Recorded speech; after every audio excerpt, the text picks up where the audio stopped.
Hello, I'm Rick Lay, and thanks for dropping by.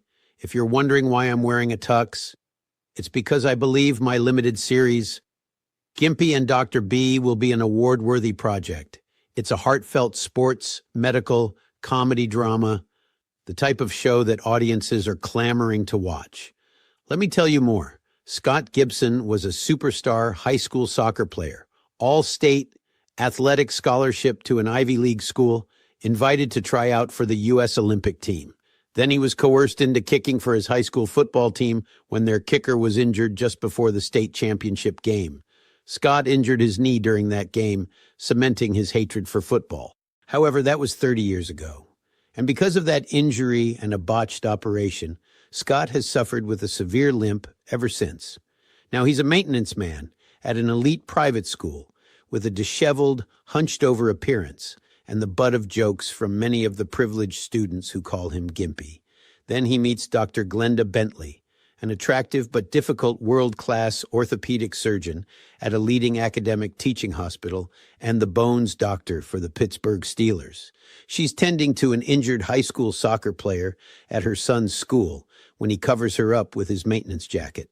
That act of kindness begins a friendship that Scott and Glenda both need and culminates in her risking her career to perform an unauthorized experimental knee surgery on his injured knee. Across the 10 scripted episodes of Season 1 of Gimpy and Dr. B, their friendship unfolds through compelling arcs as they journey toward redemption, second chances, and meaningful new relationships.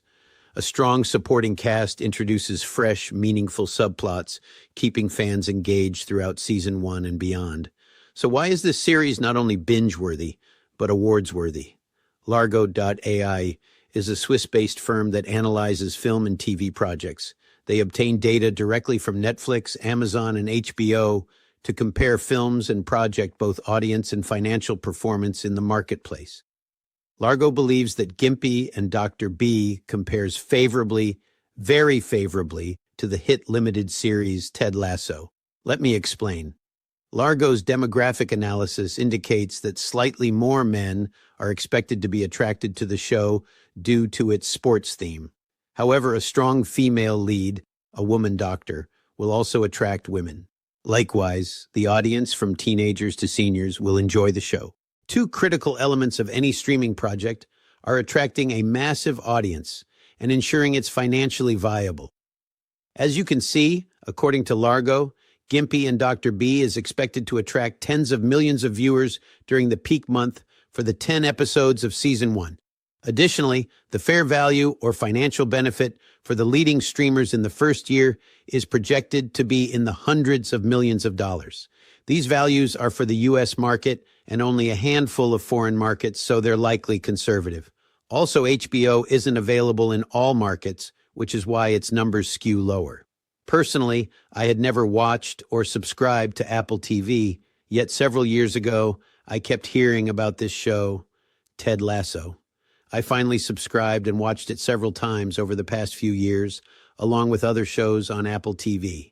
That's exactly what streaming platforms are looking for, and I believe that Gimpy and Dr. B will deliver the same type of reaction. Here's why. Largo's analysis of comparable limited series shows Gimpy and Dr. B and Ted Lasso both come in with a 3 as their genre score.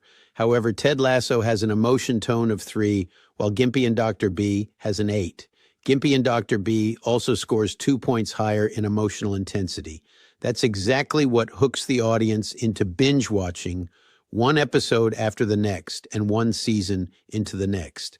I view Scott Gibson as a Forrest Gump-type character. He's a considerate person, sympathetic to others, as his life has been adversely affected from an early age, leading to regret for what might have been. Dr. Glenda Bentley is the female version of Jerry Maguire. She works in the world of sports not as an agent, but as a skilled surgeon fixing athletes' broken bones. Yet she still feels slighted, a woman in a man's world, sacrificing a personal life and relationships to prove herself over and over again. Another way to think of Gimpy and Dr. B is that it's like Forrest Gump meets a female version of Jerry Maguire to create the best story of second chances since Ted Lasso. Now let's look at the audience appeal of these 3 great films. 2 movies, and 1 limited series. Jerry Maguire, the Paramount Pictures hit from 1996, scored a 7.3 out of 10 according to IMDb. Forrest Gump, another Paramount hit movie, came out just 2 years earlier and scored an 8.8 out of 10. Finally, the more recent streaming series Ted Lasso also scored an 8.8 out of 10 with more top 10 scores than Forrest Gump, 41% to 34%. One other thing, Ted Lasso earned a number of Emmy Awards. After completing the 3 planned seasons of the show, audiences demanded more of Ted Lasso, so they are now in production on a 4th season. That, ladies and gentlemen, is why I believe that Gimpy and Dr. B has the potential to be the next streaming hit. Season 1, with 10 episodes, is already scripted, and Season 2 is in development. A 45-page series Bible is ready for review and outlines a solid plan to quickly bring the story into production. Yes, that's why I'm wearing a tux, and if you're interested in helping me make Gimpy and Dr. B the next hit series, let's talk.